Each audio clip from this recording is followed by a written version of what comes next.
quelqu'un qui a pris fait et cause pour le peuple malien. Il y a un lien entre cet agent-là et la visite de M. Macron, non? Mais oui, je vais faire le lien. C'est très important. J'y vais et je vais faire le lien. Alors, je disais qu'il y a un président africain qui, aux premières heures, a pris fait et cause, n'est-ce pas, pour la classe dirigeante malienne. Et il a même pris, n'est-ce pas, d'affront le vassal français en Afrique, M. Ouattara. Je parle là du président guinéen Sissoko Embalo. Oui. Bissau guinéen. Bissau guinéen, bien sûr. Sissoko Embalo.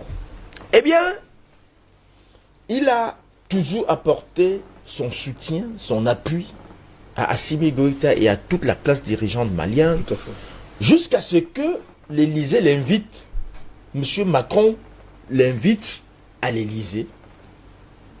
Il est parti. Ils se sont dit ce qu'ils se sont dit. Et on lui a posé 1 milliard d'euros sur la table.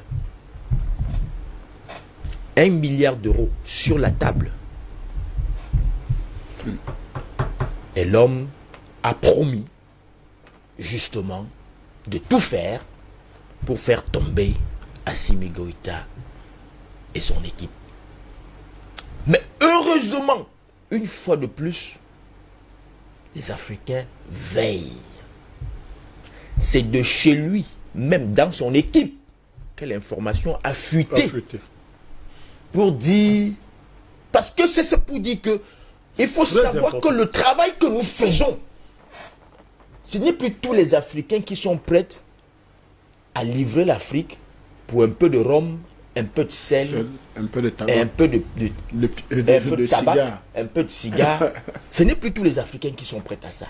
Il y a des Africains qui aujourd'hui se posent les vraies questions, les bonnes questions. Je vous dis bien, c'est dans l'équipe de Sissoko Embalo, tout près de lui, que l'information a fuité pour mettre en garde Assimi Goïta. Et lui dit, si jamais cet homme te dit de faire quelque chose, fais exactement le contraire. Et c'est ce qui s'est passé. Et le coup a été déjoué. Et il y a une vidéo qui circule où on voit justement Macky Sall, Ouattara et Sissoko Embalo en train de festoyer cette victoire-là. Et Macky Sall a dit que c'était son anniversaire. Ils sont en train de se partager un petit morceau de gâteau. Ils sont en train de se partager un petit morceau de gâteau. C'était pour fêter la chute et pour fêter le milliard d'euros que le gars devait se partager, qui venait d'encaisser auprès de Macron. Voyez-vous? Donc, tout ça a été mis en place. Et l'arrivée de M. Macron au Mali, justement, c'était pour deux choses. Premièrement, avec l'appui des politiciens, parce qu'après avoir reçu Assimi Goïta, il devait donc faire une conférence de presse avec la classe politique. Et là, on devait acter que les élections au Mali doivent se passer en février 2022. C'était déjà le texte, tous les discours étaient déjà lus. Et que si ça ne se passe pas comme ça, et donc, M. Assimi Goïta devait être déclaré persona non grata. Oui. Voilà ce qui se préparait.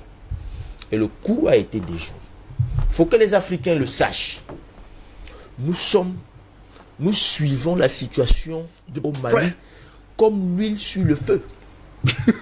On ne joue pas avec ça. Nous suivons cette situation de près. On n'est pas prêt à lâcher. Et nous disons à tous ces politicards qui depuis longtemps ont cru qu'ils devaient sacrifier tout le continent sur l'autel de leurs intérêts égoïstes en recevant quelques billets de banque, en recevant quelques maisons sur la rue Fauche, en recevant quelques maisons à Monaco pour eux et leur famille. Que non, trop c'est trop. Il faut arrêter ça. Il faut arrêter ça.